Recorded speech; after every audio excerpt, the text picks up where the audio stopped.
We have a quorum. I guess I will do the honors of calling to order the regularly scheduled November 17th Board of Public Works meeting, starting with the invocation. Lord, thank you for all you provide us. We seek to gain wisdom from the experience you assign each of us and use this to prosper in all we do. We ask that you guide our thoughts to make the lives of all we encounter as fulfilled as possible. Guide our thoughts for this meeting to come to logical and just conclusions for all involved. Also, thank you for keeping all of our workers safe and continue watching over us. In your name, amen. Amen. I pledge allegiance to the flag of the United States of America and to the republic for which it stands, one nation under God, indivisible, with liberty and justice for all.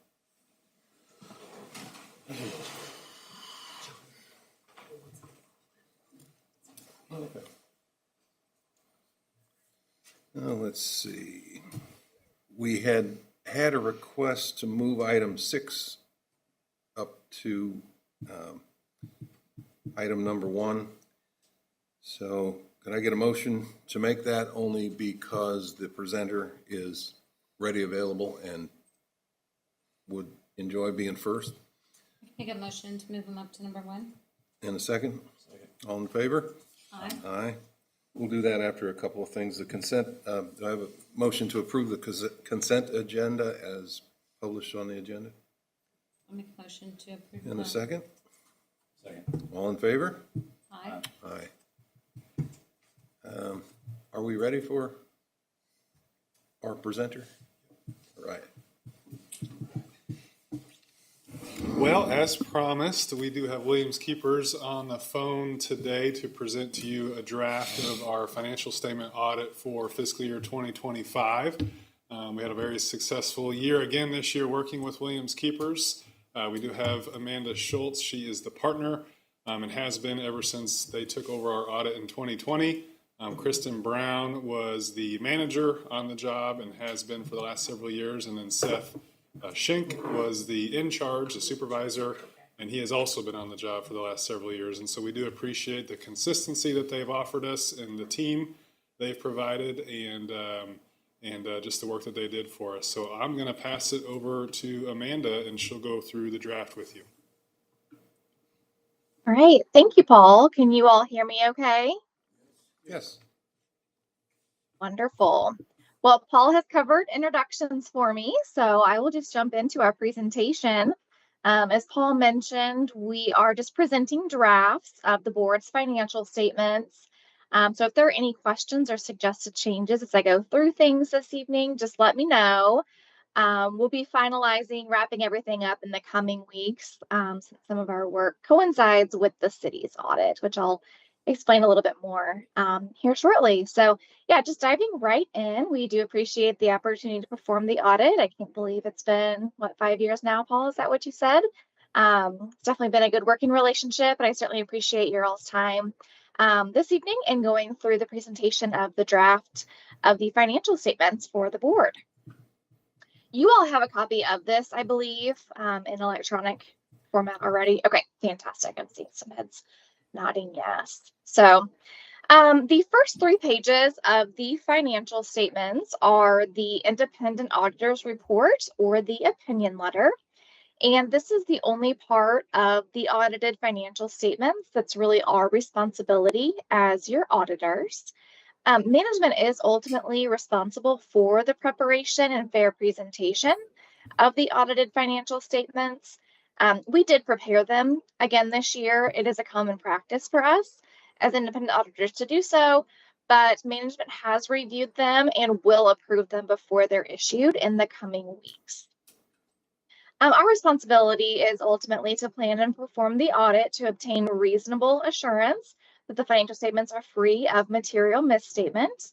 And we do use our judgment in determining how to audit the board, really how to audit any organization that we work with, regardless of how long we've worked with them. So again, this year we performed a risk assessment process before we really came out to the board to perform the audit by taking a look at balances, transactions, processes, and controls, and use that information to kind of determine where we should be focusing our attention during this year's audit. And that's on areas where the financial statements could be misstated. So that means we don't take a look at every balance or every transaction, but we do enough work in order to be able to ultimately give an opinion on the financial statements. So for the board, we expect to issue an unmodified or a clean opinion on the financial statements. It will state that in our opinion, the financial statements are presented fairly in all material respects in conformity with generally accepted accounting principles or GAAP. Just a reminder, that is the best opinion that you can get. And it means that the users of your financial statements can rely on them. So I know the board always likes to hear that, and rest assured that that will be the opinion given on the financial statements again this year. The first page of the opinion letter includes an emphasis of matter paragraph to really just put out there that we are also auditing the city of Hannibal. But these financial statements for the board are standalone financial statements that only present the board's balances and transactions. But because we audited the city again this year, in the coming weeks, we'll be issuing combined financial statements that include both the board and the city of Hannibal. But we will continue to issue standalone financial statements for the board for this year, like we've done in previous years. Page 3 of the opinion letter refers to other information. I don't want to get too detailed here, but there is information that follows the financial statements and the notes to those financial statements, and there's a little bit of information beforehand too. So because the board is considered a governmental entity, there is some required supplementary information in the audited financial statements. That's the management's discussion and analysis on pages 4 through 7 in the actual document. And then the pension and OPEB plan schedules on pages 28 to 30 in the back. So we actually don't provide an opinion on required supplementary information. We do take a look at it and make sure there aren't any significant inconsistencies or identifiable errors in it, but those are included as required supplementary information in your report again this year. There's also supplementary information. Governmental accounting standards has lots of different terms, but this one relates to capital assets schedules of investments, and schedules of top 10 utility customers. So that is really good information for management and the board to review at some point if you haven't already. Those start on page 31 and go through 34. This information was subjected to the audit procedures that we applied in our audit of the financial statement. So we do give an in relation to opinion on the supplementary information as compared back to those basic financial statements, and that opinion is also unmodified or clean. And then the audited financial statements conclude with comparative statements of operating factors on pages 35 through 37. Other information really isn't audited either. So again, pages 4 through 7 of the financial statements of the management's discussion and analysis that is written from management's perspective. So it's got a lot of good information in it about what happened during the year, if there's any, economic or future outlook type items to be considering as you're reviewing the audited financial statements. So check out those first few pages at the front if you haven't already. All right, moving on to the actual financial statements. The statement of net position or the balance sheet is on page 8. And the statement reports each fund's assets, deferred outflows of resources, liabilities, deferred inflows of resources, and ultimately net position as of June 30th, 2025. At a pretty high level, your total assets decreased by a little over $3 million. That's primarily due to decreases in cash and cash equivalents, which I'll circle back to when I get to the statement of cash flows. Deferred outflows of resources increased by a little over $600,000 due to the GASB 68 pension plan and the GASB 75 OPEB plan balances that were reported to us and to you all by the actuaries of those plans. And deferred outflows of resources, hopefully just a reminder, these are really just the result of timing differences, and they're assets now, essentially, that will be recognized as outflows or expenses in the future. And again, amounts reported by actuaries, we don't have too much control over that. Total liabilities increased by about $730,000 during the year. That's probably primarily due to the increase in accounts payable, which is really just due to timing. So, if you had purchases and payments at or around near year end, the timing of those purchases and payments can fluctuate that balance quite significantly. Deferred inflows of resources also related to the pension and OPEB plan. Those were fairly stable. They just decreased by about $19,000. Again, amounts that are sitting as essentially a liability right now on your balance sheet that will be recognized as revenue in a future period. Those can get a little bit confusing, but thankfully all you all have is balances related to those pension plans. The resulting total net position on your balance sheet, it decreased by $3 million during the year. Of your total net position, which is about $76 million, about $54 million represents your net investment in capital assets. So your capital assets net of the related debt that was issued to acquire or construct those assets. And then $1 million is restricted for debt service, and the remaining $21 million is unrestricted and may be used to meet the ongoing obligations that you have to your customers. So that is a pretty healthy unrestricted net position balance of about $21 million there. The statement of revenues, expenses, and changes in net position, or the income statement, you can find that full statement on page 9 in the audited financial statements. It presents each fund's operating and non-operating revenues and expenses for the fiscal year that ended June 30th, 2025. Total operating revenues increased by about $2 million due to some rate increases during the year. But your total operating expenses increased by about $4.7 million due to the continued increase in the electric fund's capacity costs in the current year. Total non-operating revenues and expenses were stable. They decreased by a little over $100,000 due to the decrease in investment return during the year. Investment return was still positive, but fiscal year 2024 was a better market year than fiscal year 2025 that was currently under audit. And as noted previously, the resulting change in net position was a decrease of about $3.2 million. The statement of cash flows is on page 10, and this statement really just presents each fund's financial statement information in a different format by essentially reporting where your cash came in to each fund and where it came out of each fund during the year. So the total net change in cash and cash equivalents was a decrease of about $4.4 million during fiscal year 2025. I mentioned the continued increase in the electric fund's capacity costs during the year. There was also an increase in the board's purchases of capital assets during this current fiscal year. About $6.8 million of capital assets were purchased in the current year compared to about $3.3 million in the prior year. So those are investments that are being made by the board. Those assets are recorded and will be depreciated over their useful lives, so they're not hitting your income statement right away, but they did take up some of your cash position during the year. Next are the notes to the financial statements. Note 1, first note obviously, is on pages 11 through 14. It's a summary of the significant accounting policies that the board has elected to apply to its financial statements. There were 2 changes in accounting policies during the year, but they actually didn't have an impact on the board's financial statements, so nothing was required to be accounted for or reported differently in this year's financial statements compared to prior years. So really there were no additions or significant changes to any of the notes. And the notes go through page 27 in the audited financial statements. And then I mentioned the other financial statements earlier, the required supplementary information, the supplementary information, and other information that all follows after the notes to the financial statements in the audit report. We will also issue 2 letters as a result of our audit. The first one is the auditor's communication letter. And I apologize, you all do not have a copy of this in front of you to reference.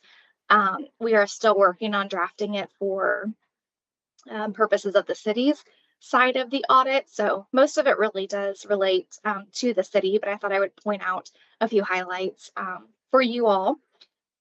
It's really just a letter that includes comments about the audit process and its results that we are required by our professional standards to communicate to the governing board of an organization. So this board, for the Board of Public Works, serves that role.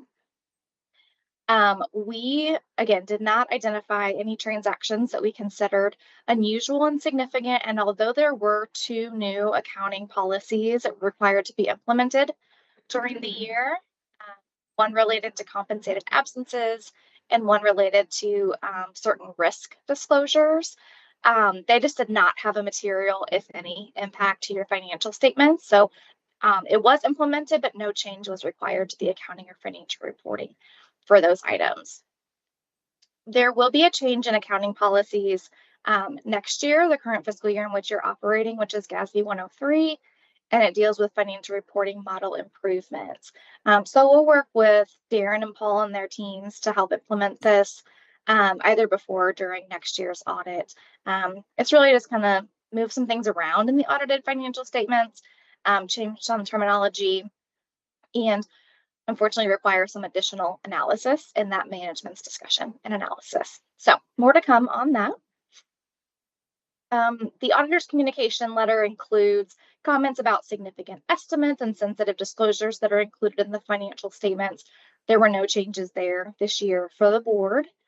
It also concludes with, we did not have any disagreements with management on any accounting or auditing issues and didn't have any difficulties in performing our audit of the board again this year. So we certainly appreciate Darren, Paul, and their team's assistance and cooperation in facilitating another smooth audit this year. I mentioned there were 2 more letters. So the second one is a management letter that we will issue as a result of the audit. For the board, it will essentially state that we did not identify any material deficiencies or material weaknesses in the board's internal controls over financial reporting. We don't provide enough work or perform enough work on internal controls to give an opinion on that. We just give an opinion on the financial statements. But if we had any findings or recommendations related to any deficiencies, we would report them in a separate letter. So for the board, that separate letter will again just state that we didn't identify anything material enough to bring to your all's attention as far as internal controls over financial reporting go.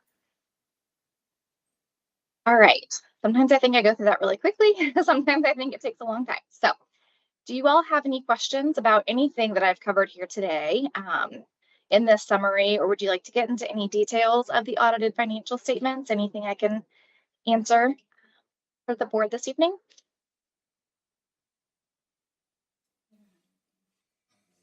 Anybody have anything? I don't believe we've got any questions. Okay. Okay, fantastic. Amanda, while you were going, right when you got to the point talking about notes to financial statements, that was very quick and it went robotic on us. Was there anything in there that you felt like you need to bring up or emphasize to the board? No, but thank you for asking that. We are getting quite a downpour here. I think I saw lightning in the background. I don't know if you got that or not, but you're doing good. Yeah, thanks. So no, in the notes, because there were no new accounting policies that really changed your accounting or financial reporting, there were no significant changes to the notes this year. So nothing significant to highlight or point out. Thank you. Thank you. Okay, I think we're getting some hail too. It's hitting my windows. All right. Well, again, we really appreciate the opportunity to perform the audit, and we'll continue working with Paul in the coming weeks to get everything really wrapped up before we can finalize and issue our reports. And then we'll present everything in a final format to the City Council at some point next month in December. So appreciate your all's time this evening. If you come up with any questions between now and when we've got everything finalized, please don't hesitate to reach out because we've still got time to make changes to the reports or answer questions, whatever it may be. So one more question again, sorry, from Darren. Is there a better scorecard that we could get than from what you're giving us? So that's a great question. We are looking to, starting next year with our calendar year in 2025 governmental audits, provide more of a performance type report with benchmarking ratios, other comparisons to other governmental clients and the industry, at least in the state of Missouri in general. But we don't have any type of scorecard or rating information available at this time, Darren. But at this point in time, it's an unqualified opinion. Can you get any better Yes. than that? You cannot get any better than that. Thank you. Yes. All right. Well, thank you all again for your time. Have a good rest of your meeting. Okay, thank you, Amanda. Thank you. Thanks. All right, moving right along. The next item is any comments from the audience? I didn't see a sign-up sheet. Hearing none, we could go right to Darren's regular general manager report. All right, please. we're gonna go quick. This is two items that I'd like to kind of bring up. Number one, we are finishing up a very successful fall season. We have kind of kept our heads down, worked hard, accomplished many, many things. A lot of this report Matt covers, but I kind of want to give a little bit of, there's a couple people I give kudos to. First of all, just the finishing up of fall. We finished up the Bear Creek Dam spillway rehabilitation. We had received a grant of right around $750,000 that we had to go and take the spillway and bring it back down to the correct level. And we went out, applied for, got the grant for it. MDNR required us to do that. The contractors have done it. Matt has sat on them and done the construction management of that. And it is now complete. And we are back to being where it was probably 50 years ago. So it's been 50 years of silt and things that have gotten in there. They moved a lot of property, and grateful for that. North Street Stormwater Phase 1. That is all of North Street that comes up and into the park. That we have a final punch list that they're working on. They've got a couple of lights that are in the park that they have to put some new conduit in, getting pulled, relit, and they're doing some grouting down inside the stormwater drain itself. And what is it, about a 5 foot by 5 foot square that you've seen the? 6 by 7. There you go. I'm short. I just thought it was really good. Anyways.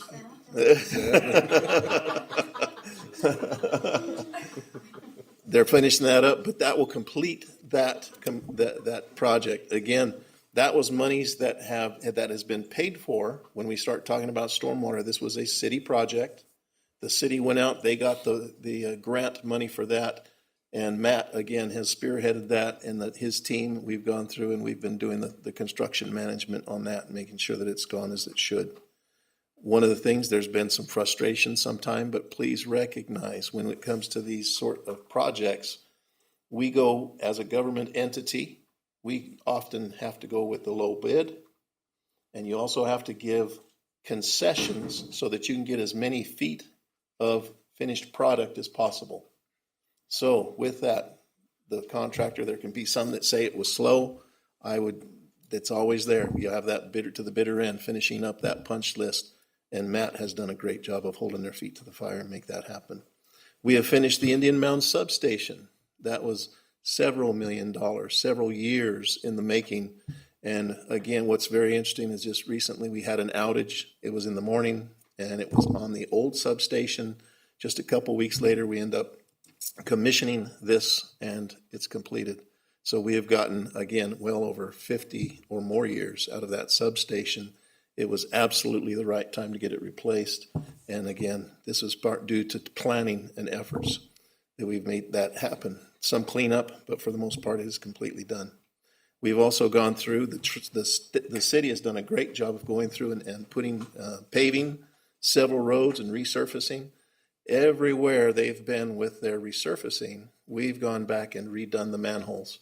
And one of the things that we do differently, sometimes they would take and adjust that manhole before the paving, and it often leaves a rough mark. So what we do is we just have them pave completely over.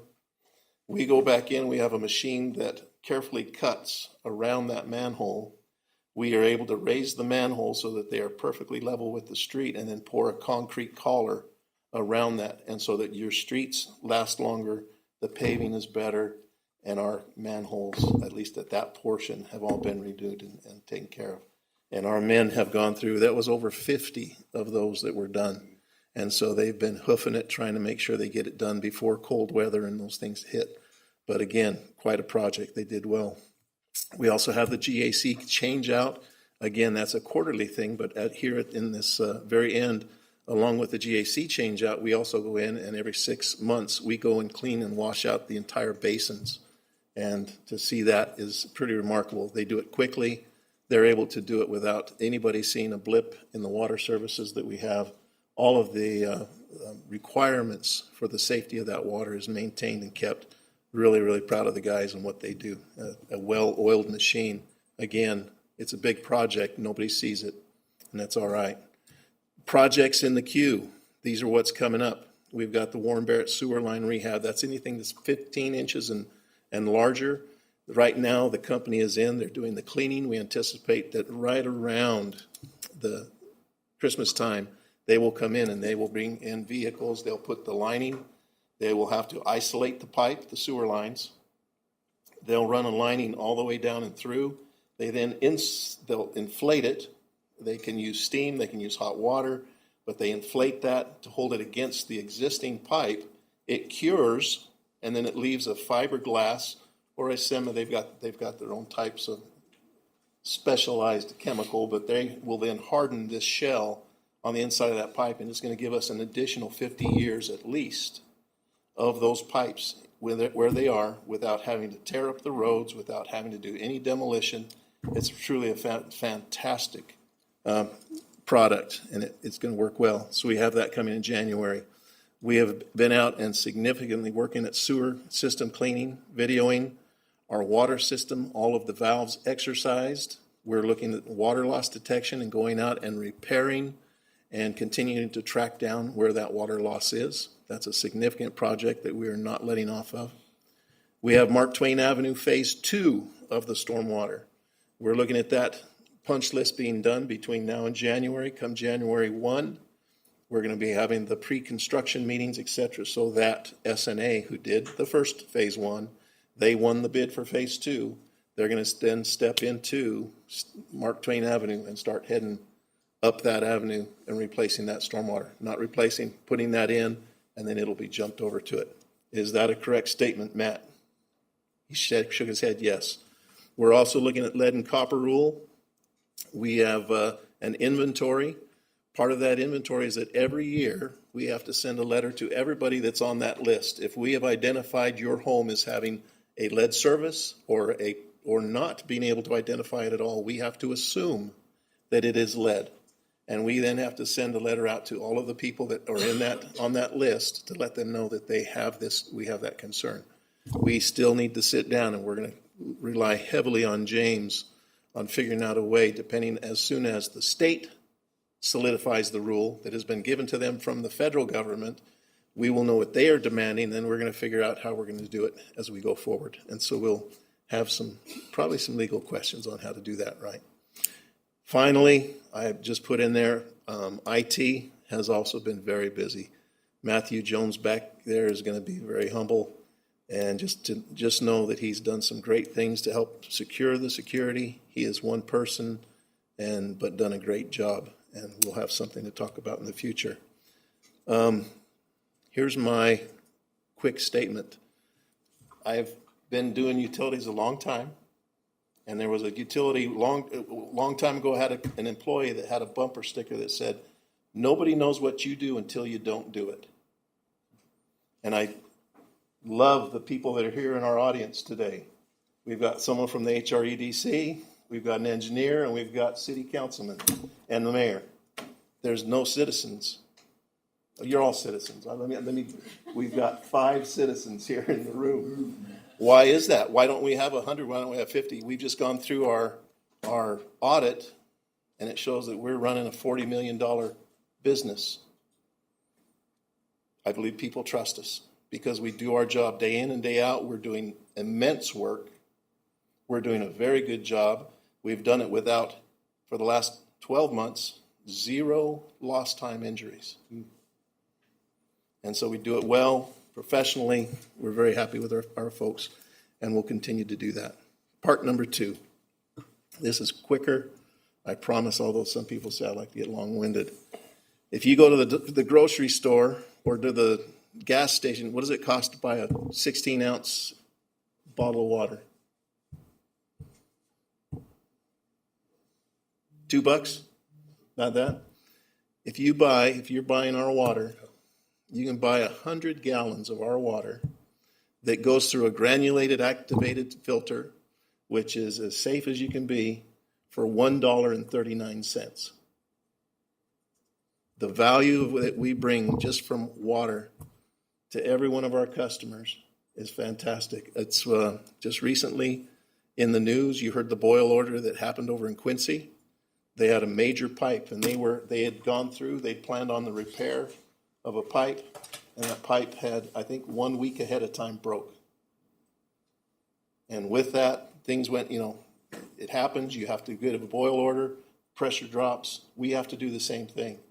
But I will tell you that the reliability that we have, you'll see that we'll still continue to have boil orders, we'll still continue to have breaks. But if you look at our numbers, they're less, they're fewer, and that's because we're planning, we are working, we're exercising valves, we're flushing hydrants. We have men out there that are keeping that system that has parts in it that are as old as probably the 1920s all the way up to now. And so we've got this old system, we've got old system, kind of old, sort of old, less old, kind of good, and we've got it all put together, but we continue to function and work at it and make sure that we have all the assets that we need to keep it reliable.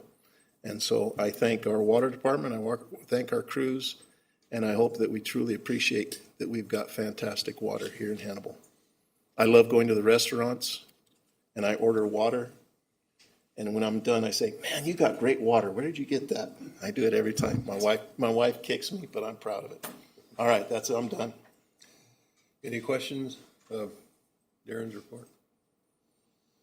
If we don't have any questions, I'd recommend we go to the operations report with Matt Munsell. Good afternoon.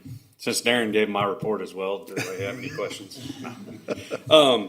As you can see here in the report, our overall availability is still at the 99.996, which is, again, rather high for what I've seen here in the past, and it's something that we've achieved since I think it was about June or July of this year is when we first started seeing that number. So that's attributed to replacement of poles, our aggressive tree trimming that we've faced over the past few years, and even though it doesn't look so in this outage report, the installation of the animal guards. We're currently evaluating which brand of animal guards. We got 2 different types out there, and one of them seems to be performing a little better than the other one. Our electrician spent a substantial amount of time at the new Indian Mound substation before we brought the crew in to do the commissioning. That helped speed up when we were able to place that substation into service. When we did the Oakwood substation, the commissioning crew was here, I think, about 3 or 3.5 weeks. The crew was here only 2 weeks before we placed it into service. So kudos to them for what they were able to correct and identify before the commissioning crew was here. If you look at the water system report on page 2 of my report, October we produced about as many gallons of water as we did in August. I would attribute that to the dry, warm conditions that we saw.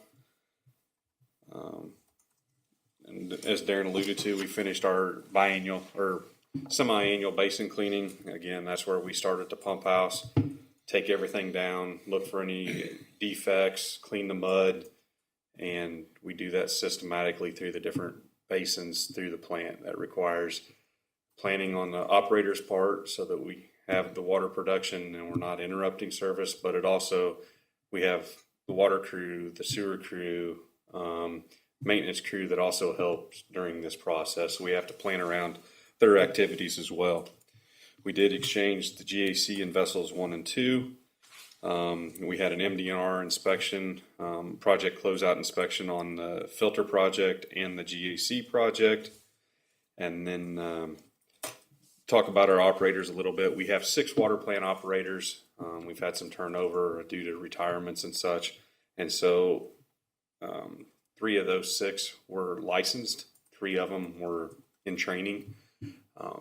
It's something we've strived to have all of our operators have a license, even though it is technically not required. They can operate under the supervision of the senior operator.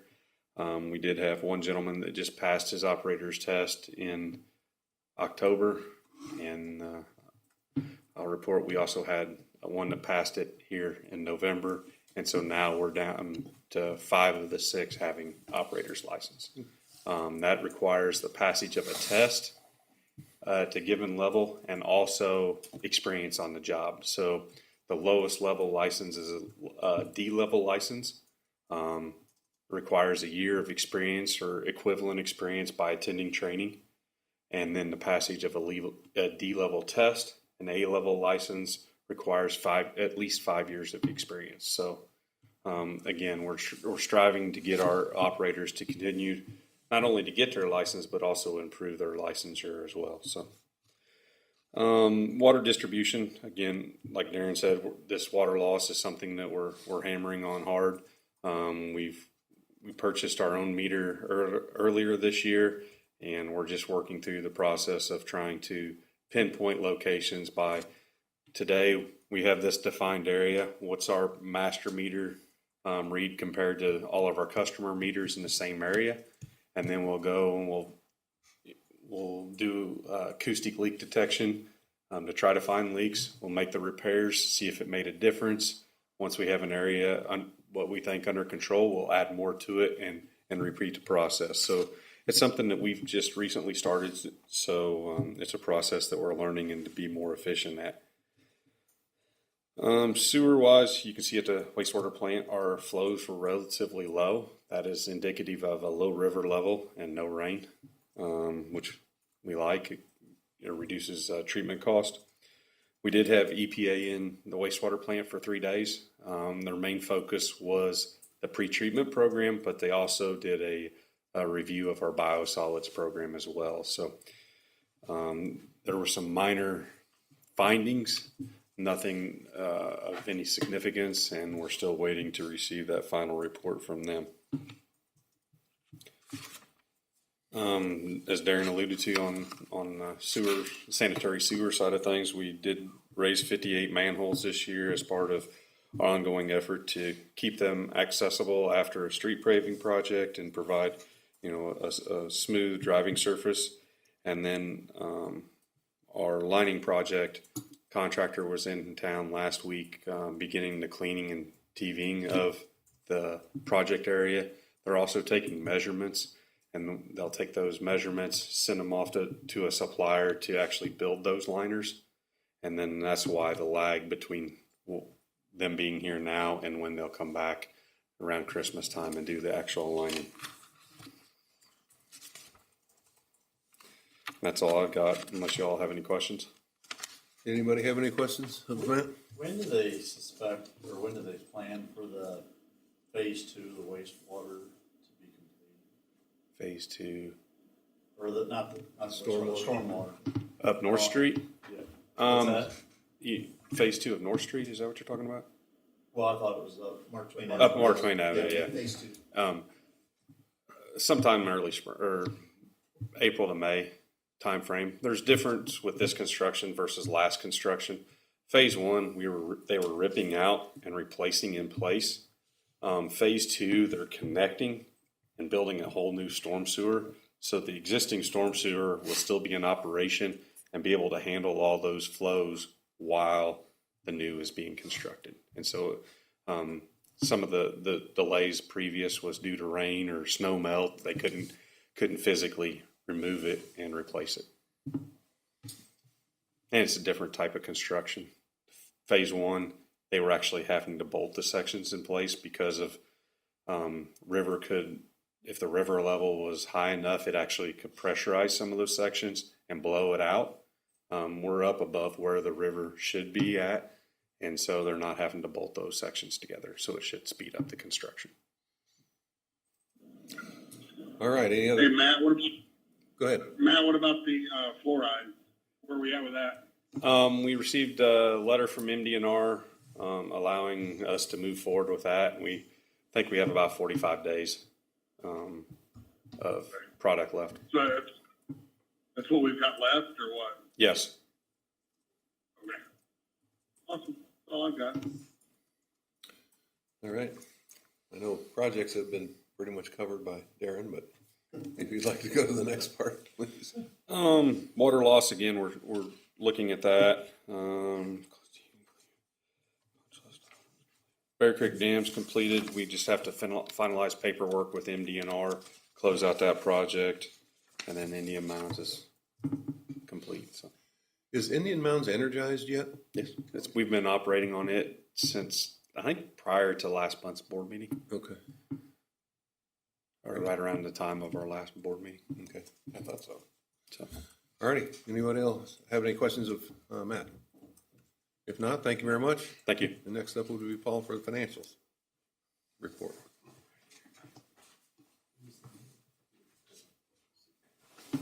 All right, you'll notice the financial report does look a little different for this month. Trying out a new format for you guys where we'll actually go fund by fund as opposed to financial statement by financial statement. Hopefully make it a little bit easier to understand and digest. I do plan also to change the financial statement format as well to kind of do the same thing, where we're just looking at the electric fund, then the water fund, and the sewer fund, just to make it a little bit easier. But if that is not the case and you don't like it, or you have any other suggestions, definitely feel free to let me know. But looking at October, we will start with the electric fund. The balance sheet, starting there, cash is down $1.3 million from the month before. We do have, like Darren mentioned, the Indian Mounds substation that has been completed. However, we do still have costs rolling in for that. I just looked today, and we do still have somewhere around $500,000 left to pay towards that project between the contractor and then the commissioning company as well. And so that is where most of that decrease is. We did also have those true-up costs from MISO. If you'll recall, we had that missing load back in July and August. MISO looks out every 14 days and then 55 days and then 105 days just to make sure that they've got all of your load tracked. And so those 55-day true-ups did come through for us. And so we did pay for all of that load that we were missing in July and August in October. And I will say that we have now paid for all of that load, and so there shouldn't be anything else remaining. The only other change on the balance sheet was that accounts payable was down about $1.1 million because those two items primarily were hanging out in AP at the end of last month, and so we did pay for them. Next page that we'll look at is our income statement. We did have a net loss, excuse me, of $122,000 for October in the electric fund. That was a little bit more than expected. We did sell 5.2% more kilowatt hours than last year. However, net purchase power was about $170,000 more than we had budgeted. And there's two reasons for that, and they've really been the same two reasons for all of this fiscal year. And that is, one, our energy cost has been higher. If you look up earlier in Darren's report at our LMP, our hourly pricing for energy, for the last 12 months, every single change in our LMP pricing compared to last year has been a positive number, or I guess greater than what we paid last year. And some of those numbers have been significant, 85%, 55% greater than they were last year. So energy cost has definitely went up.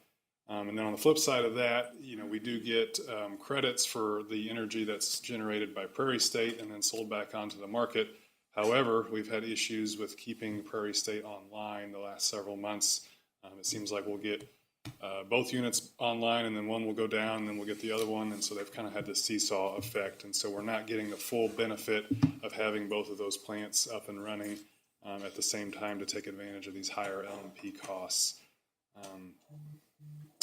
Year to date for electric net income is $150,000. That is significantly better than expected.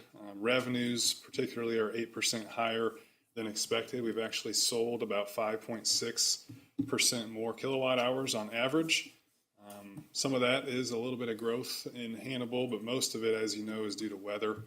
We did have a pretty extended hot summer into September and October a little bit. And so that's really what's driven up our sales. but that is being offset by higher purchase power. Like I mentioned, with the higher energy prices, net purchase power is up 8% than what we had budgeted. So with the debt service coverage ratio year to date, so July through October, the debt coverage ratio is a 3.1 for the electric fund.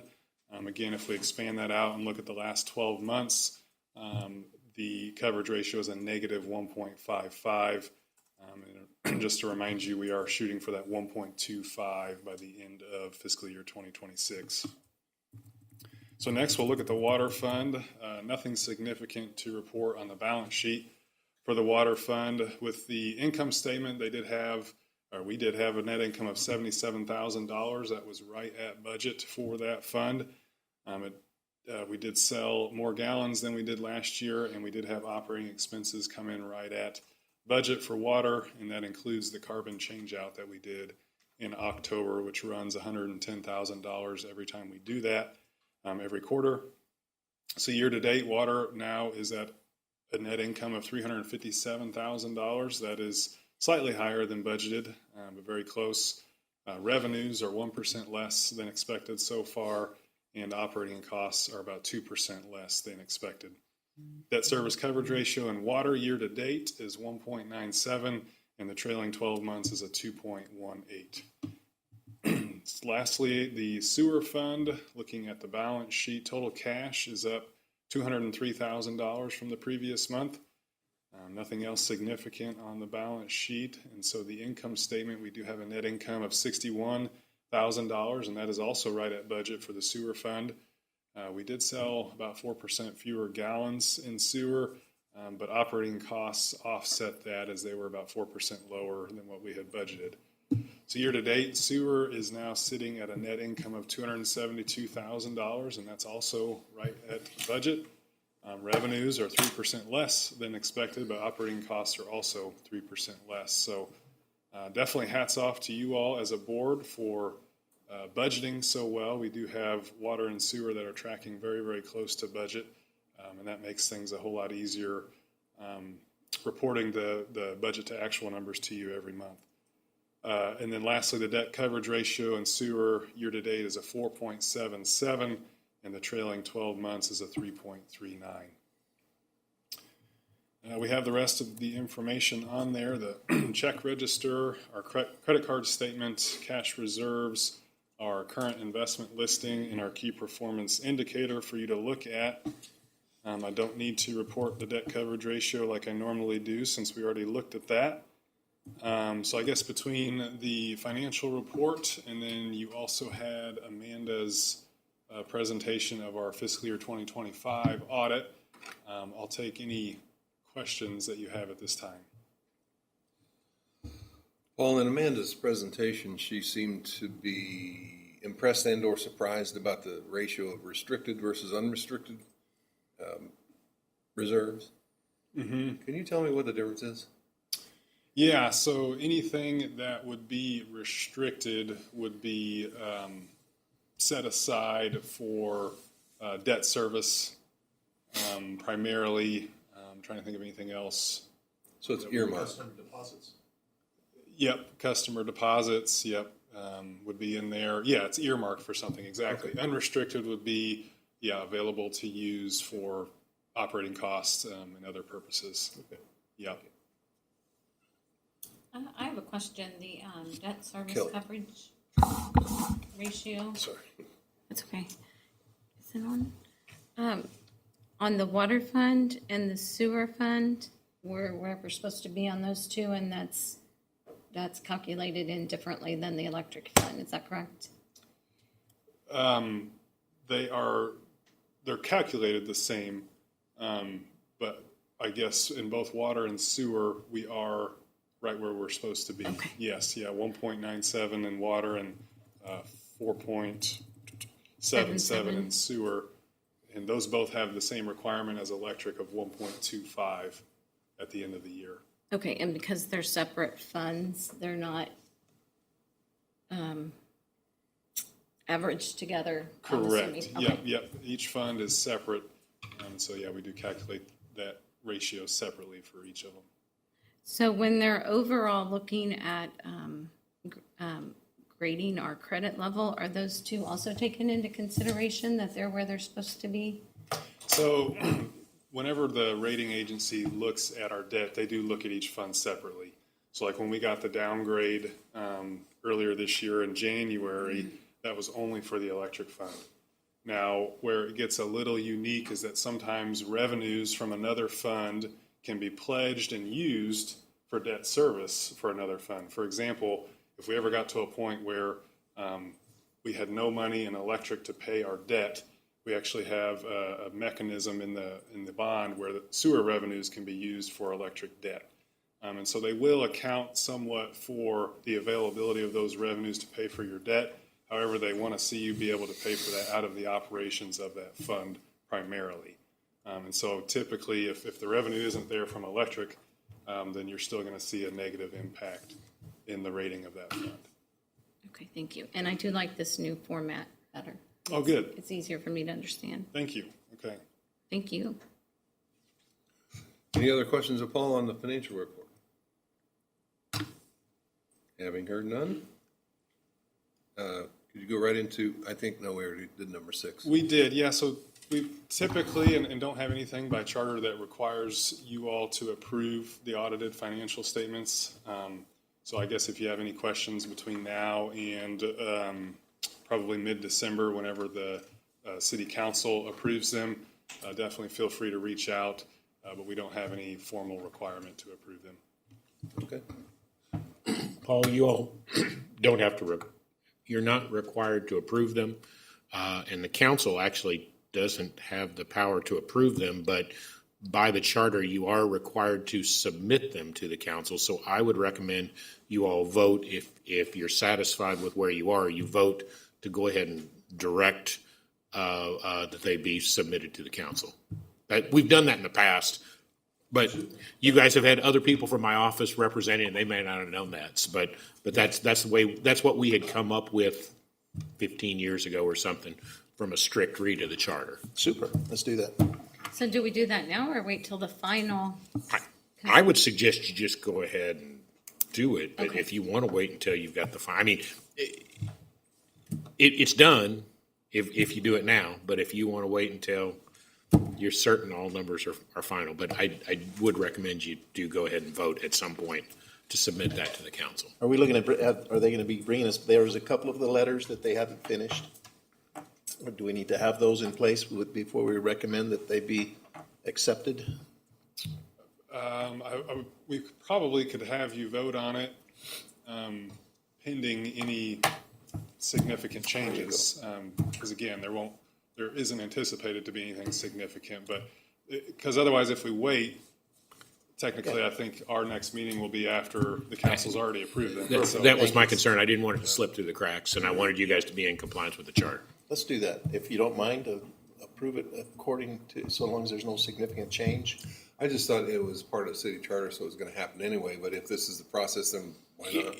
Yeah, what the charter actually says is you all are to present it. Mm-hmm. So sometimes the manager actually takes it, but there's nothing that says that has to happen either. I think the most reasonable method of doing it is when you're fully satisfied with it, give it to the council so that the council members can take a look at it, review it. If they have questions, Sure. then come back to your board and ask them. All right. Do I have a motion to submit the most recently modified financial statement to So the moved. city? And a second. Second. All in favor? Aye. Aye. Thank you. Aye. Thank you. Thank you, Paul. Okay, comments from the city attorney. I've got about a 45-minute presentation. Okay, let me go. I have no comments. Okay. Any Good thing general? I've got nothing to do, James, because I've got another 8 hours in the car. Okay. Go Lucky ahead. you. All right. Any general discussion? If not, I guess I can make a motion. Can I bring up something? yeah, Just please. general discussion, not to derail or anything. I know there's been a lot of discussion about the city and the owned properties of, and as well the tourism. So, and BPW covering the cost. Can we ask that you step up to the microphone? Would that be all right? Needs to be green. If there's a green light, I think I got it, just like at city council. There you go. So I just wanted to discuss it because I know there's been a lot of behind the scenes discussion, and I think it'd be a good time to maybe voice both sides' opinion of what could be done or should be done to appease both point of views, or maybe come to a common agreement about BPW supplying the rates and utilities to those entities, the Boyhood Home and the Visitors Center. And I know Kelly and I have discussed, Mayor and I have discussed, Lucas and I briefly discussed, and I think it's better just probably maybe talk about it in the open, and see where we sit on it, and see if we can't come to some sort of solution instead of a strong, forcing wills back and forth. So. I guess when I had talked to Scott about it, he had mentioned the tourism center. He is in agreement with, but the Boyhood Home, maybe we need to look at, because it doesn't have as much funding, actually no funding, is that correct? From what I know, it is much more of a donation type and entity than. So he had suggested maybe meeting halfway and supplying it to the Boyhood Home, but not the tourism center. Well, I didn't officially make that suggestion. It was just in conversation. Right. And I think it's worth discussing. I mean, and after talking with the mayor, he's also right. Those are city-owned properties. And under the charter, I believe, is directed BPW does pay for those. But I think looking at it from the BPW side as a business, that's a unfair burden placed on a business unexpectedly within a month's notice to say, okay, you take over all these costs. And that's why I think maybe a compromise might be a reasonable solution of maybe taking one of those entities with a game plan of moving forward with another in the future with a little more discussion. So I know we discussed this before we voted. Is this not on? I know we discussed it before, and maybe I just do not remember. Do we know why these two specifically were not part of what the board provided prior to recently? Like, the visitor center's been here a while, and the Boyhood Home's been here. and I think they have not been paid for by the BPW for years. And so what do you know? I turned to Matt. He has the memory of a great elephant, and I thought it was the Boyhood Home that we were discussing. Okay, then might have been the Molly Brown. My apologies. Because the Boyhood Home's part of the Mark Twain Foundation. Correct. Right? Or Home I Foundation. thought that's what we discussed was the Boyhood Home. At that meeting was the Boyhood Home, though. Am I wrong, Mayor? it's I the thought we Molly. discussed the Boyhood Home at that meeting. Okay, You and I My discussed apologies. the Boyhood, I think because we didn't have our notes in I front got of it. us, Yeah, so. sidetracked. My apologies. I think that both of those had been, the thinking is that those are paid for by bed taxes or by taxes that are collected from people that are out of town. And so they allowed that to be the people that were paying for those. I believe that's why they were doing it in forever. So that's my understanding.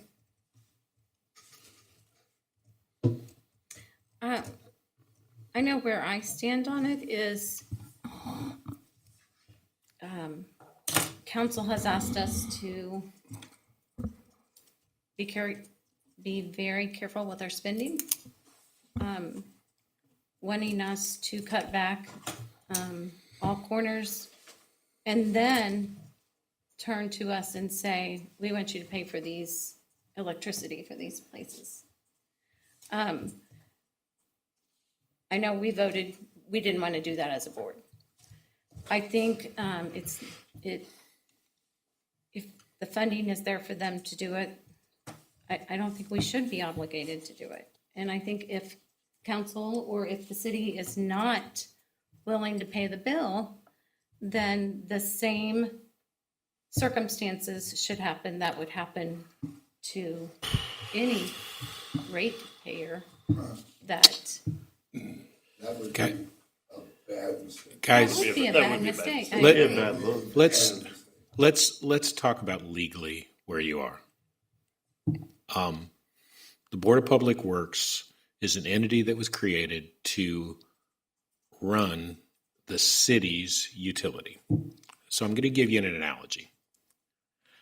You've got, let's say you're the manager at a movie theater, and you're running the movie theater, and your boss is on your ass all the time about, why aren't we making more money? Why aren't we taking in as much profit as possible?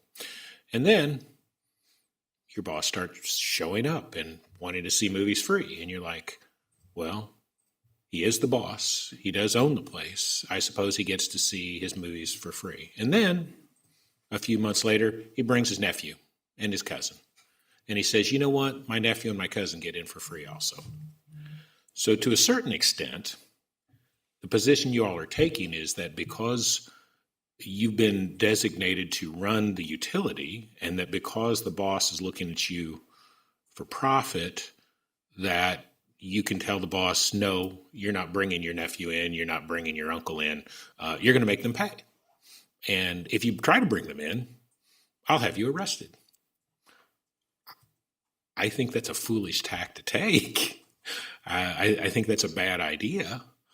And and I looked, and the amount of money you're talking about, I did it quick because we had the budget, and I looked at what y'all are taking in gross, and I looked at what these cost, and it is 0.00015% of your gross income.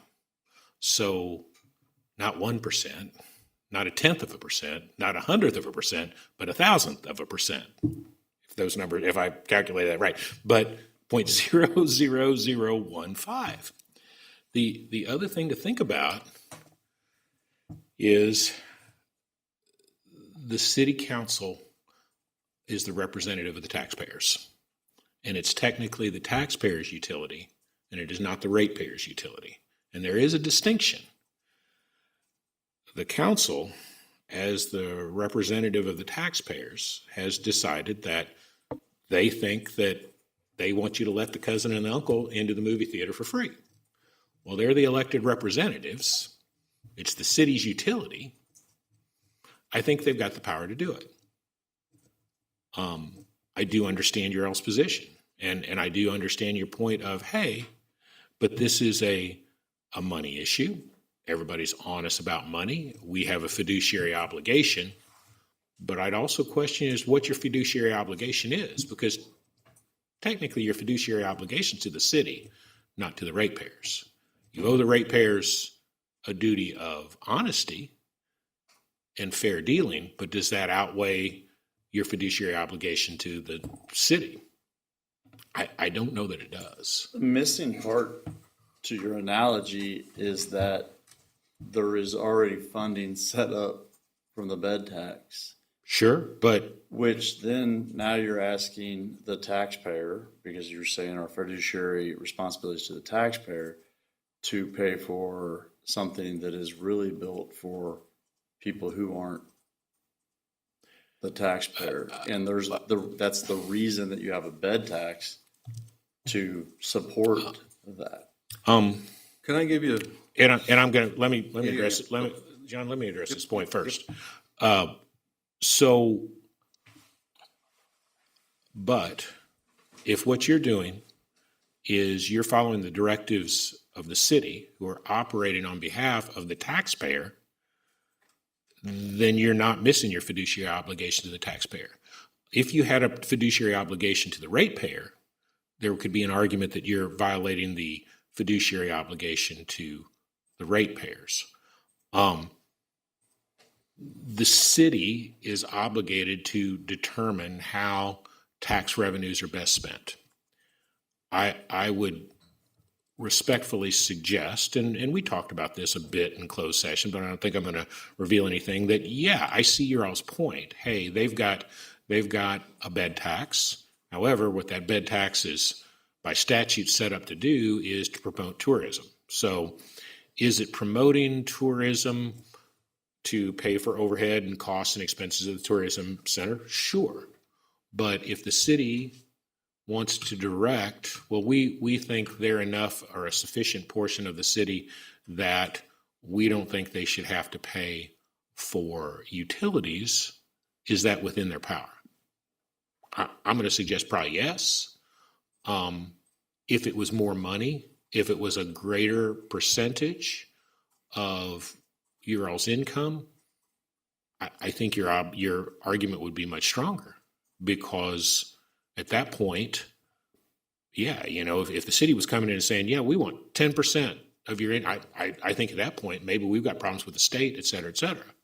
But if it's 0.00015%, I don't know. John, you want to say something? It's obviously a very small amount. But the question is, if the Convention Bureau doesn't pay the utility cost, who does? Who does is an added burden to the ratepayers. Okay, I agree. No, I agree. The requirements for use of bed taxes in Missouri, sole purpose, the proceeds must be used solely for funding a convention and visitor bureau. And in that text, visitor bureau is the building, the utilities to run it, and the sole purpose of that money is to be used for that.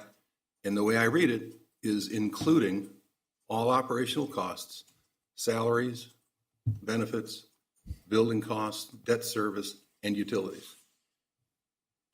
Sure. I've agreed with you all along that you have a valid point. So if we have somebody else paying that, the letter of the law, the sole purpose is not being adhered to. Well, under I'm the bed tax of Missouri. I'm going to disagree in that the sole letter of the law would have to do with if you're misappropriating the funds. If you're spending the bed tax on something else, that would be a violation of the letter of the law. If the city, as the owner of the utility, directs you that, well, we're not going to charge that tax-supported entity for utilities, do they have that authority? The utilities are being used solely for the purpose and the reason that the Visitor Convention Bureau is there. So I agree. So the sole purpose of the bed tax is to fund only what we're talking about. And in my understanding, that includes all the operation of the building. Yeah, we're not at cross purposes, but you're kind of talking in a circle, because what you're trying to do I just reverse said it too many times. Well, no, but I understand your point, but I'm just going to suggest respectfully, I think you're arguing it in reverse order, because you're saying, well, because the statute specifically provides that those funds, one of the purposes you can spend those funds on is utilities, and I agree with you. That's Not absolutely can. correct. Not No. can, but must. It's the sole Well, purpose. no. You're misinterpreting the statute, because what that would mean was that you can only use the bed tax to pay for utilities. But obviously, the bed tax can be used for many other things. The fact that the bed tax, one of the things the bed tax can be used for is to pay utilities, does not mean that it's exclusively for utilities. And it also doesn't mean that you can't pay for those utilities from a different source. The city, for instance, would have the ability to go to the general revenue fund and pay for things for tourism if they wanted to do that. There's not a statute that would prevent them from doing that. The statute is on point saying you may not use these funds except for these purposes. And I agree with you absolutely. One of those purposes is the maintenance and the maintaining utilities, et cetera, of running the tourism facility. I think you're dead on correct. I'm just saying I think you're incorrect in your argument that because it's authorized, that also means then it has to be done, because statute doesn't say that. All I'm looking at is proceeds must be used solely for the funding of the Convention and Visitor Bureau. I hear what you're saying, but you're arguing it wrong. I mean, But respectfully. what he's saying is if the cost isn't there, then it doesn't have to be used for it because the cost isn't there. Like if Correct. someone donated it, which is Correct. kind of what the city is asking us to do, to donate the utilities. I guess my question is, if you're asking the board to donate the utilities to these two entities or two buildings or whatever you call it, do they not have enough funding? What is the reason that you're asking us to fund this? I would think to be on par.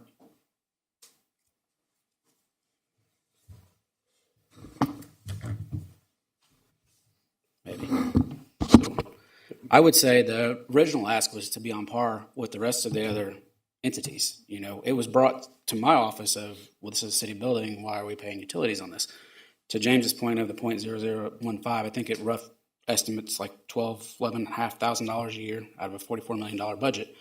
And so, yes, the city revenues are tight. We are solely based on sales tax revenue. So as that fluctuates, goes up or down, we have to make decisions. You know, we're 8 firefighters short, or 8 police officers short, 2 firefighters short, 6 street department guys short. So all that money has to be allocated around. Now, you're right. This is a separate bed tax or whatever. It all comes together. How do people come to pay that bed tax? It's through tourism. It's through getting the word out there to the town. So the tourism director said, I could use an extra $12,000 to buy more brochures or more billboards or whatever. So I took it to the council, and the council said, well, we own the utility. Yeah, it's $12,000. We're not going to pay ourselves the $12,000, and we're going to let tourism help promote tourism, bring in extra revenues to the city, which brings in extra revenue to the Board of Public Works, to the city as a whole. That's the whole premise behind where we got to where we are today. Mayor, I got a question. When I wasn't aware that the Boyhood Home was in conflict. I was aware of. Did I say Boyhood Home too? So somebody said Boyhood Home. Okay, That was a mistake. It's Molly Brown and visitors. And the new visitors bureau. And I will add this too. I can't remember. Did that open last year, or we had it for 2 years? I should know, and I apologize for not knowing what's that? when that opened. It's several years. No. Yeah. So 4 years ago. So it's been a few years ago. The old one was downtown, and I don't know what the setup was on that. I can't imagine the utilities on that small building amounted to much of anything at the time, but I don't know. I don't think they paid for utilities on that little building, but I mean, as the mayor says, it was a tiny little house. Yeah, I don't think they paid utilities on that building. I wasn't privy to any discussions when they moved to the new building, so I don't know how or why that was changed, but I think it was a change. But again, I wasn't part of that, and I don't know how that went down. Is there a way to figure that out, Paul? Go back that We've got utility bills, back there? so I assume it was paid for. When it was in the little house, Yeah, because that would have been before 2021, right? right? So yeah, they've got the same bill the whole time. It was much less. I was Smaller like, building. really? It's like, wow, that building's so affordable. Or the little house was so unaffordable. Yeah, their bill then was $150 a month. Okay. 180.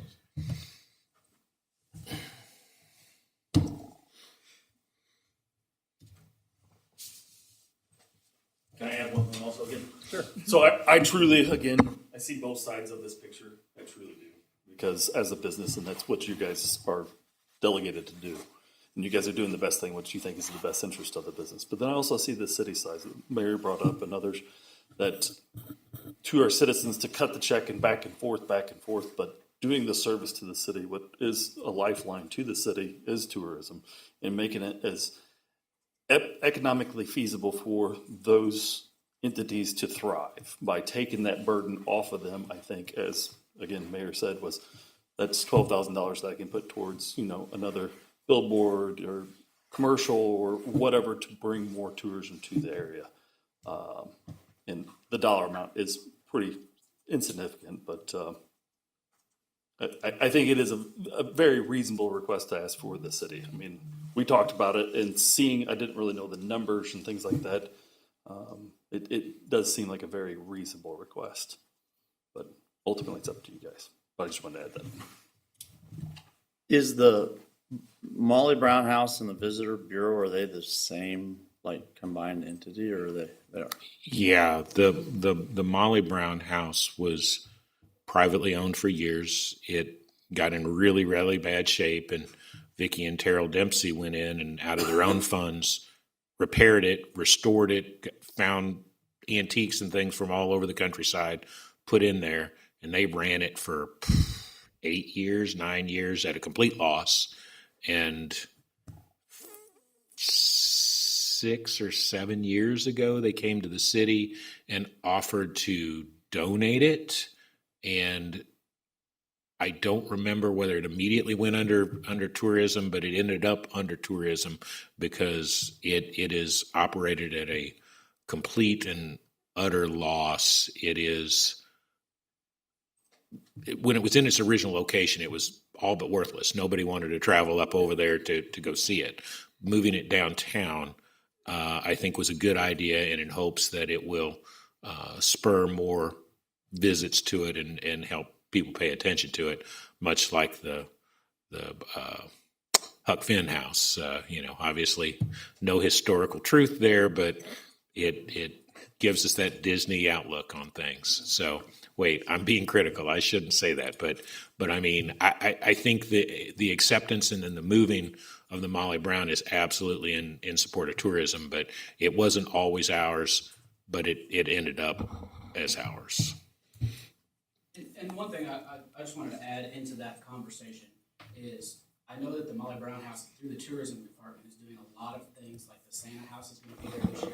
And Darren and the board, you guys do, I mean, we tout what we've done to the community. We see these give back days with the board members go out there and do that. In my opinion, this is another extension of that. It's a very small, minuscule amount. It helps increase their operating budget, even though it's $12,000. But that goes to help the events that are going on at the Molly Brown House per se. On the weekends, the Christmas festival weekends, they're doing the same thing there for the kids, and it's just, I don't know. I talked to most of you on the phone the last couple of days. I just don't want us all to blow this whole thing up over $12,000. And if that's a conversation that we need to have down the road on how to make that either request happen or some variance of that, that's fine. But I think I can speak on the board's behalf, and please correct me if I'm wrong. When we voted to not carry forward with it, it was never to upset anyone or make anyone feel like we really just said, well, it seems like it's paid for by this bed tax, so it seems like it's kind of a moot point, and kind of the fireworks happened after we made the decision. So am I correct that it was never the intention to come at the city or say that you guys are wrong or anything like that? We just kind of thought, well, it's not really to be on par because the other buildings don't have a dedicated income for that reason. And that was kind of like the emphasis behind it. And after all the discussion, maybe we need to really kind of look at it more and take further consideration. It seems silly over $12,000, but it's kind of it's kind of like a precedent-setting thing. We just got to make sure that we're making the right decision. So it was never to be a shot at the city. I hope you guys understand. My thought process was the same thing. It's very well funded, $850,000 a year. What the budgeted bed tax is for 25, and $12,000 is a small percentage of that too. But I just want to make sure that the public doesn't look at the free electricity as being a burden to the increased price to the ratepayers, because the purchase of the electricity has to be done with somebody's dollars. And is it going to be done with nobody's dollars? If it gets paid for free, that's just going to dilute the profitability of the electric fund, albeit a small amount. But the point was, it's already funded, So I've got a question. Go ahead, Cole. Cole. James, Yeah. is the Molly Brown House and the Visitors Bureau, are they not for profit? Well, they're government entities. Molly Brown is run by the Visitors Bureau, and the Visitors Bureau is a government entity, so doesn't really fall under the definition of a not-for-profit. fall in that definition? No, it's a taxing entity. I mean,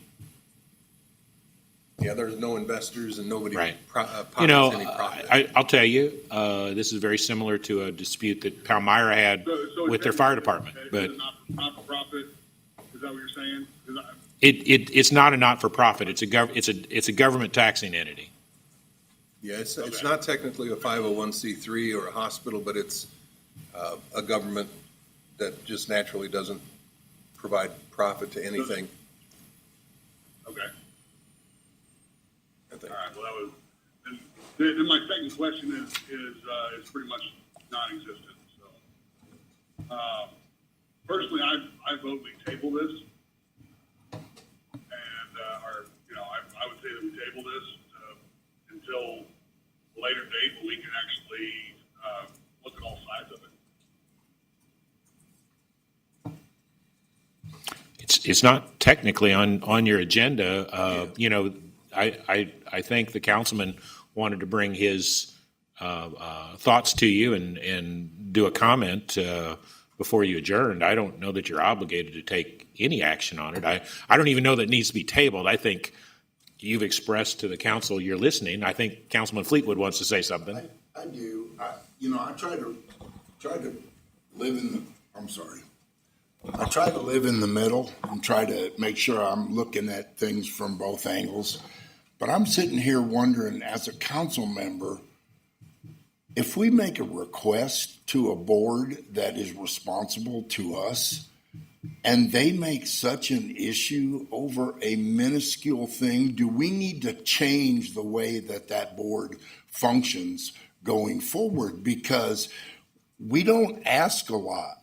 And I don't understand what the digging the heels in over a small amount of money is, because we have to decide, do we change the way this works to make it more workable? Because this thing is just taking too much time and effort over a minuscule amount of money.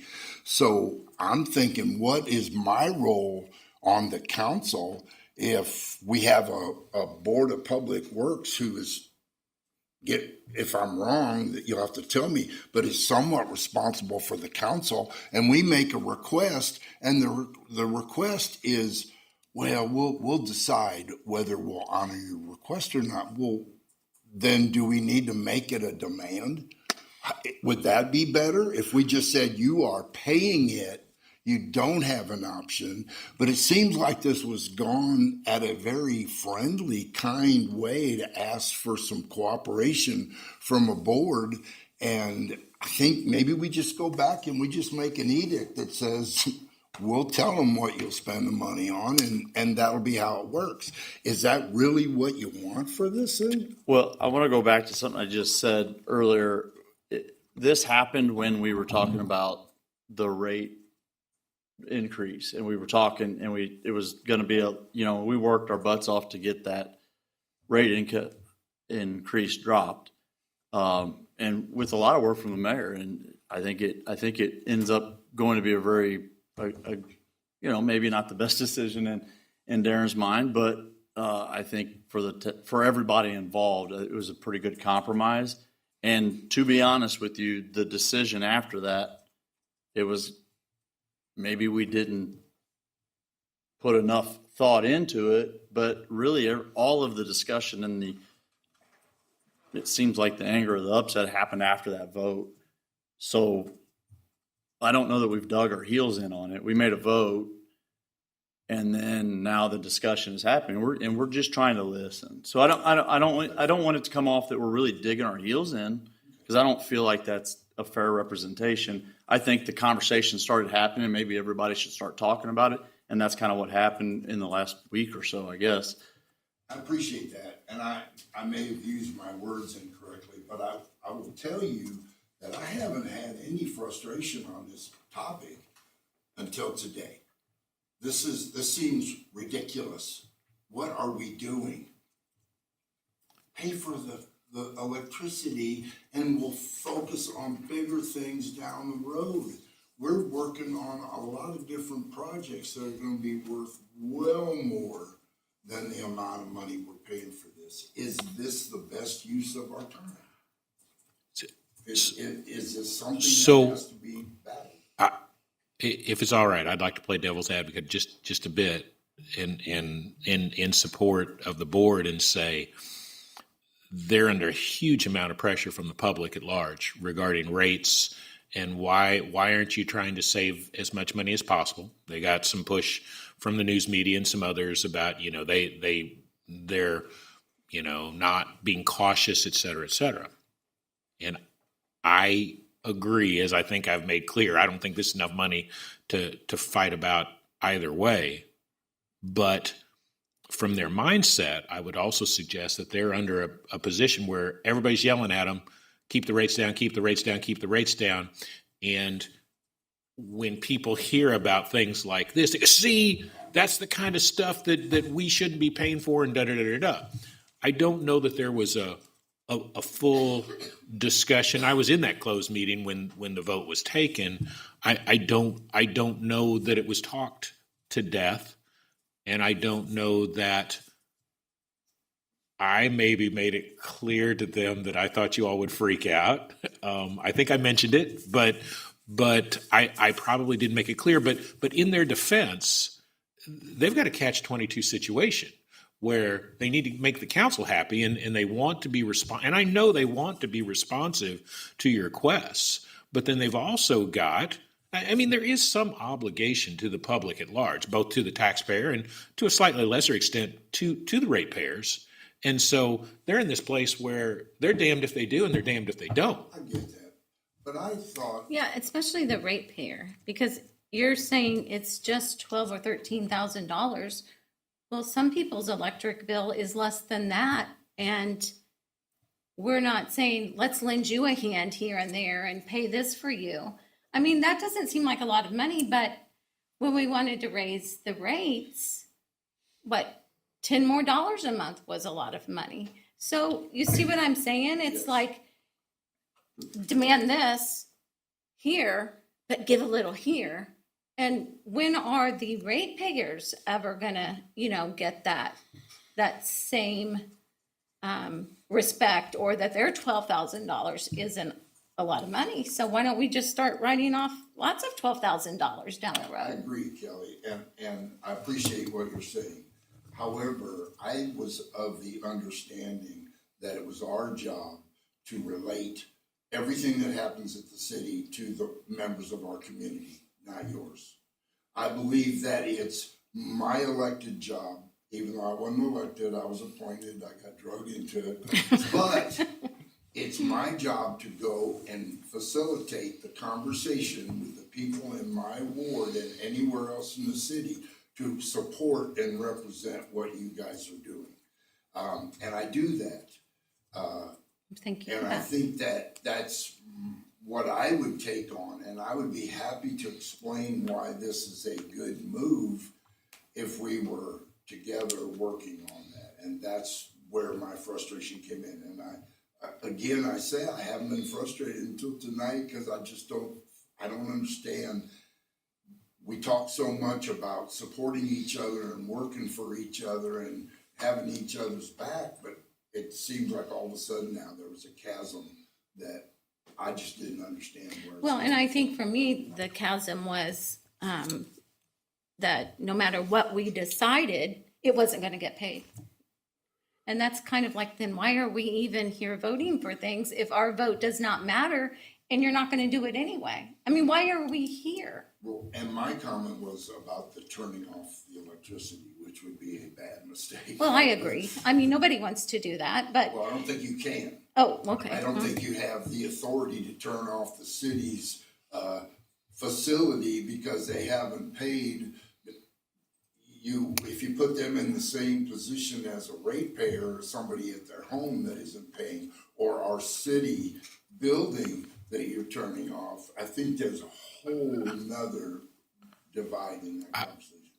Well, so then there was no reason to even vote then. It should have never been before us because our vote doesn't matter.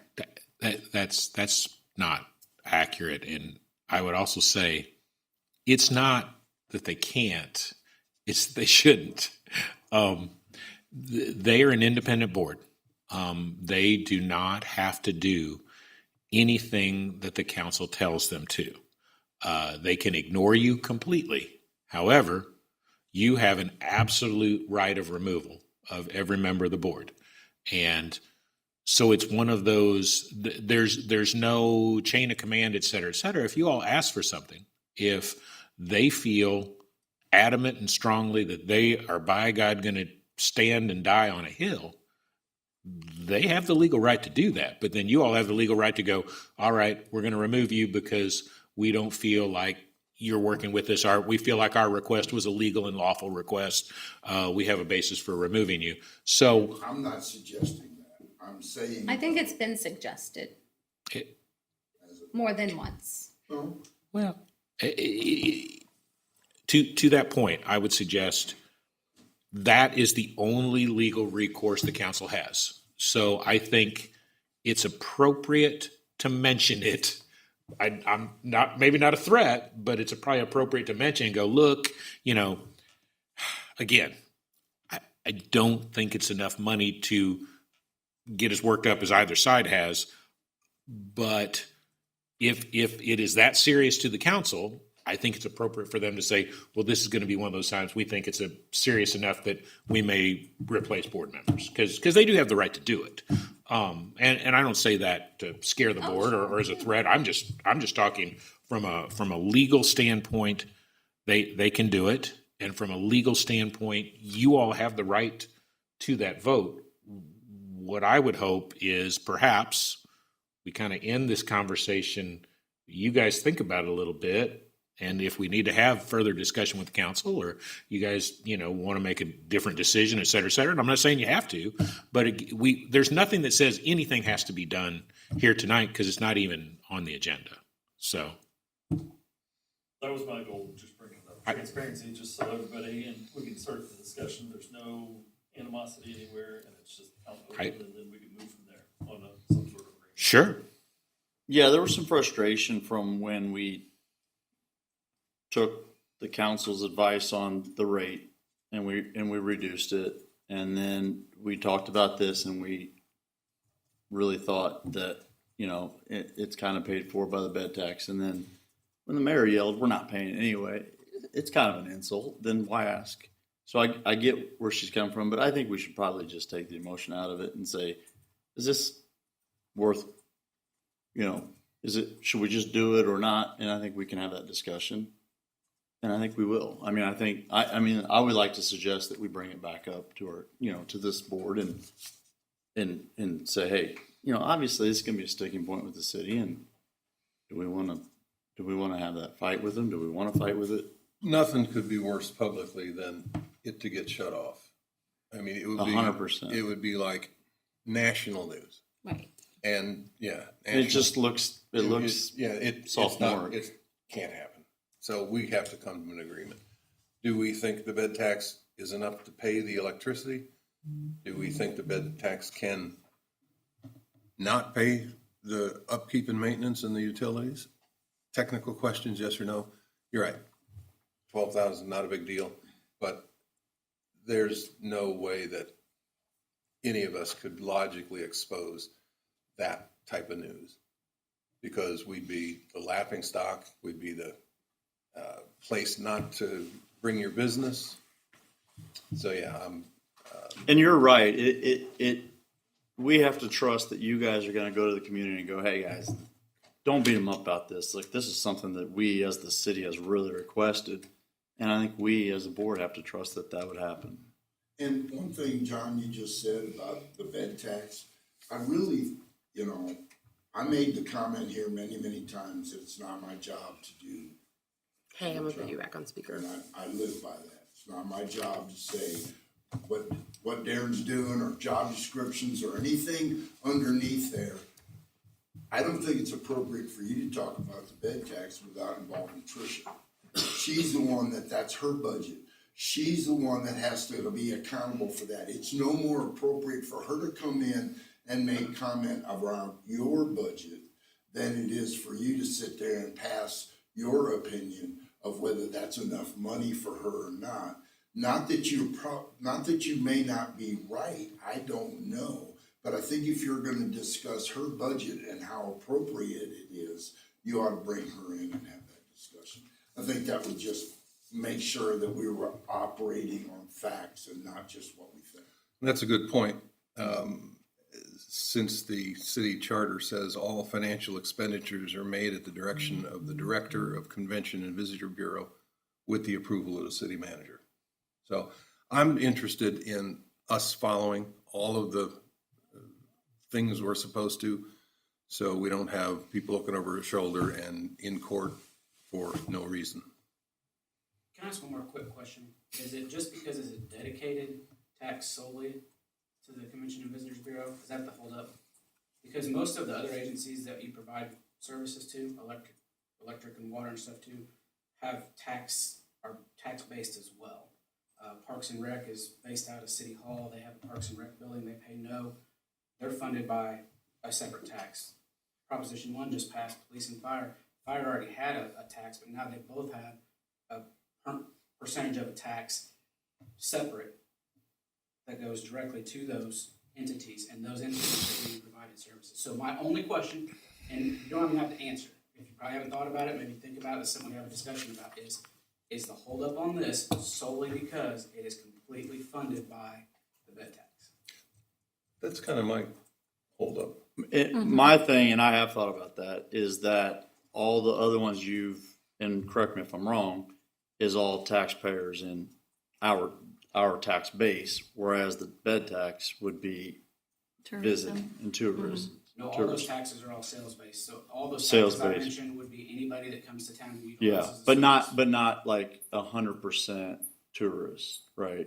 That's kind of what that was my thought from the whole start of it is, well, the tourist convention center is all basically for non-residents for the most part. Funded by. Right. Well, and it's also For the most part. most likely not really used other than, I mean, you got to Oh, yeah, say yeah, businesses and all of that. Yeah. But that was kind of the only thing that I was thinking is like, everything else here is basically us as taxpayers paying for it, where this is something that's kind of a separate deal. And literally that was the whole thought from the get-go. And that's kind of what our main discussion was about. But I'd like to suggest that we bring this up and have another discussion and decide if we want to reverse My that. answer to that question is both of those that you mentioned, Mayor McCoy, are ones that are used by the public as well. The police and fire, police do their best to keep the city safe. Fire does their best to keep the citizens safe. The parks are used primarily by the citizens of Hannibal. So those two, I don't see an equation or how those two equate, actually. Yeah, same basic point. And I think a comment was made when we were discussing it is that if I'm already upset as a resident of Hannibal that my rates are going up, and then I hear, oh, and now we're paying for the utilities for the visitor center. If I don't own a business who makes money off of tourism, am I going to be upset about that? Is that going to be enough is that going to stick in my craw? And like she said, $12,000 is not a huge part of this thing. It's more about, is it going to, when there's been so much discussion about the rate increase and how it's a negative, even though we reduced it, it's still a rate increase. And then on the back of that, now the visitor center is getting free utilities. Is that a nut? And like I said earlier, we have to trust that you as the council will support it. Go, hey, this is why, and we really fought for this. And I would, and here's how, is tourism increases your sales tax. Sales tax funds a lot of stuff in this city, and the services and a lot of the stuff that the constituents in the city get, would not be there without sales tax taking care of a lot of that. So when you talk about what they're doing with the bed tax, but they're recruiting people and increasing our sales tax, which flows throughout the city, they're benefiting from the visitors and conventions business. That's how it works. That's the Oh, mathematics. absolutely. Absolutely.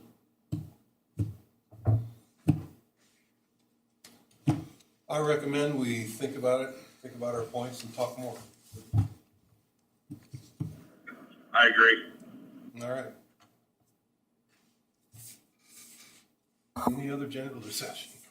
Sorry to throw a grenade on that. No, I'm glad you did. It needs to be brought up because it just can't sit and stew and fester. All right. I guess I'll make a motion to go into closed session pursuant to section 610.021, subpart 1.3.12 Missouri Sunshine Law. The meeting shall convene in closed session to discuss litigation, personnel, and contracts to admit board members Darren Gordon, Matt Munslinger, City Attorney Paul Trenhale, Courtney Harris, and Mr. Mayor. Do I have a second? Roll call. Well, you need to get a second. You need to get a second before you. I'll second. All in favor? Okay, now roll call. Yeah. Whitworth. Yes. Painter. Painter. Yes, yes. Cookson. Yes. Peters. Yes. I looked over and he wasn't there. Who was he talking to? I forgot he was on mute. Okay. All right, we're in closed session.